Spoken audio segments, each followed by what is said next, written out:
నమస్తే welcome to four sides TV. Khammam ప్రభుత్వ junior కళాశాలలో అధ్యాపకుల మధ్య నెలకొన్న వివాదం రోజురోజుకు ముదురుతోంది. యూనియన్ల ఆధిపత్య పోరు విద్యార్థుల చదువుకు ఆటంకం కలిగిస్తోందని విద్యార్థి సంఘ నాయకులు ఆరోపిస్తున్నారు. కాలేజీలో లెక్చరర్లు ఒకరిపై ఒకరు ఫిర్యాదులు చేసుకునే స్థాయికి వెళ్లింది.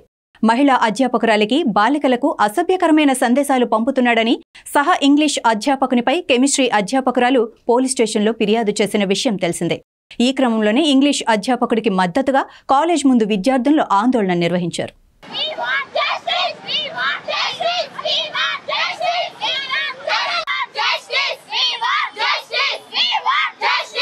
ప్రియవల్లి inter second year HEC group second year చదువుతున్నా.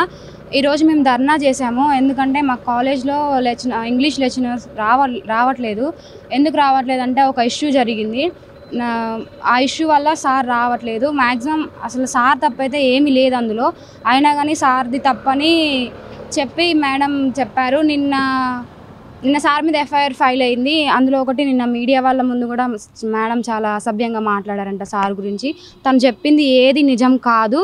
మళ్ళీ అందులో ఒకటి నిన్న మేము ఎఫ్ఐఆర్ ఫైల్ అయిందని తెలిసి మేము నిన్న 3 టౌన్ పోలీస్ స్టేషన్కి వెళ్తే వాళ్ళు మేము వెళ్ళగానే తను వచ్చేసింది. మరి ఎవరు చెప్పారో మాకు అవన్నీ తెలీదు.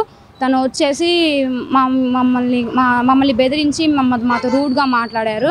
అండ్ తర్వాత మా సార్ మాకు కావాలి, సార్ తప్పైతే ఏమీ లేదు, సార్ అలా రాకపోవడం వల్ల మాకు క్లాసెస్ జరగట్లేదు, క్లాసెస్ ఆగిపోయాయి, తప్పు మొత్తం విజయలక్ష్మి మేడందే ఉంది, మా సార్ తప్పేమీ లేదు.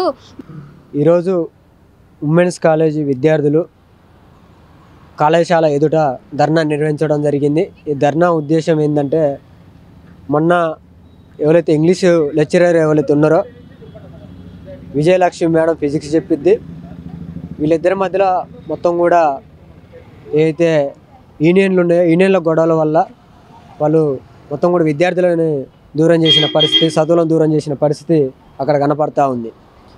వేణు సారుపై విజయలక్ష్మి మేడం చేసుకోవడం అనేది చాలా బాధాకరం. దీని మీద పూర్తి విచారణ చేయకముందే మీరు ఇలాంటి చర్యలు తీసుకున్నారంటే రేపు జరగబోయే భవిష్యత్తులో విద్యార్థులకి ఎలా చెప్తారు? ఖమ్మం జిల్లాలో ఉన్న ఉమెన్స్ కాలేజీ, మహిళల డిగ్రీ కాలేజీ, ఇంటర్ కాలేజీ అలానే ఉంది.